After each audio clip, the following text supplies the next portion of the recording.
Hello, Trinity Grace family. How are you today? How are you as you continue to navigate this pandemic? Hope you are well, but certainly I wouldn't blame anyone if they're feeling anxious or tested during this time of pandemic. That's just being human. We're all human.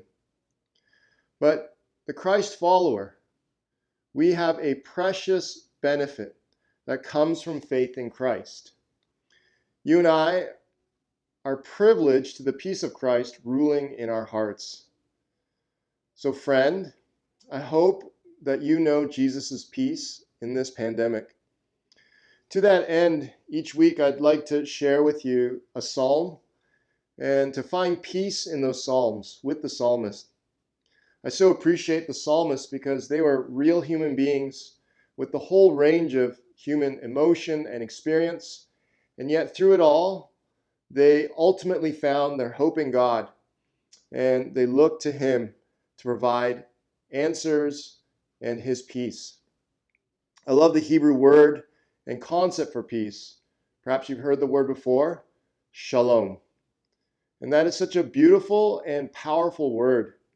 It's an all-encompassing, holistic peace, a peace to body and soul, a peace socially and spiritually, a peace that can only come ultimately and truly from God. You don't need to look too far these days to find some new commentary on the pandemic. And I came across Prince Charles's public update post-recovery. If you didn't hear, he was actually diagnosed with COVID-19. And in recovering, he reflects, as we are all learning, this is a strange, frustrating, and often distressing experience when the presence of family and friends is no longer possible and the normal structures of life are suddenly removed. It's an apt description, Prince Charles's description of the pandemic's adverse effects. And his experience can be trusted because he's someone who's actually gone through it. I want to read to you Psalm 85 today because it speaks to the opposite experience. We see in Psalm 85 someone who initially does feel some sort of isolation and distance from God, but in the end, he finds peace with God. And so let me read to you Psalm 85. Lord, you are favorable to your land. You restored the fortunes of Jacob.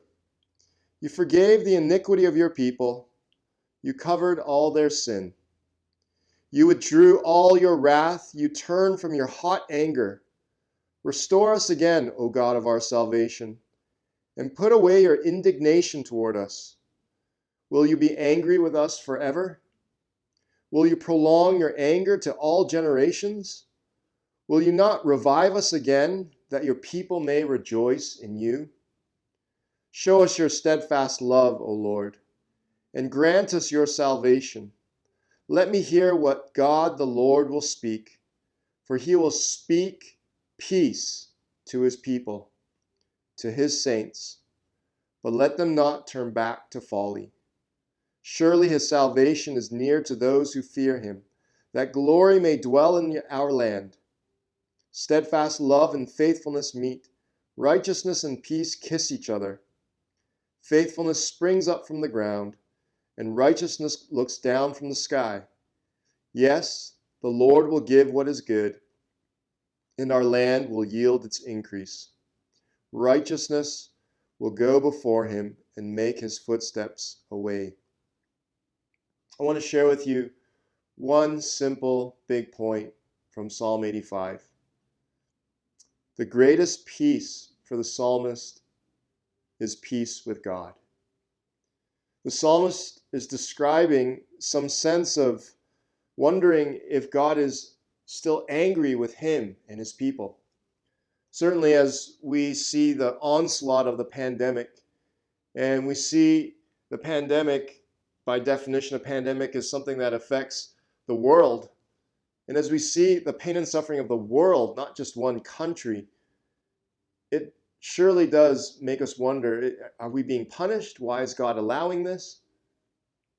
And the psalmist had similar questions. And he even appealed to God based on history. God, I know from history that you eventually turned your anger away from your people. Now, I'm not saying that this pandemic is exactly a punishment from God. But nevertheless, it's natural for the soul to wonder, God, why are you letting this happen? Why is this happening? Why did this virus come into existence? And what I want you to see here is that the great hope of the psalmist, even as he wondered, is God angry with us? His great hope in verse 7 and 8, show us your steadfast love, O Lord, and grant us your salvation. Let me hear what God the Lord will speak, for he will speak peace to his people, to his saints. And I love the description later on. Steadfast love and faithfulness meet. Righteousness and peace kiss each other. And so we need a righteousness to experience this peace. Righteousness and peace become one as they kiss. And we know ultimately that there's only one true righteousness, and that comes from looking to Jesus Christ and the peace that he has bought with his sacrifice to reconcile with God. And so I say it again, the greatest peace for the psalmist, and what should be the greatest peace for you and I in the midst of this pandemic, is peace with God. I appreciate Prince Charles's appreciation of the frontline workers. And reflecting on their sacrifice, he says, it is clear, therefore, that such key people are treated with special consideration when coming off their exhausting duties, while having to contend with constant anxiety about their own families and friends. Prince Charles is speaking of these frontline workers who are battling this disease and tending to people's health, and even in the midst of that, wondering, am I going to pass this on to my own family and friends? Look, that is a real sacrifice. But there is a sacrifice that resembles that kind of frontline work that is ultimate and that will bring this righteousness that we need, that will kiss with peace.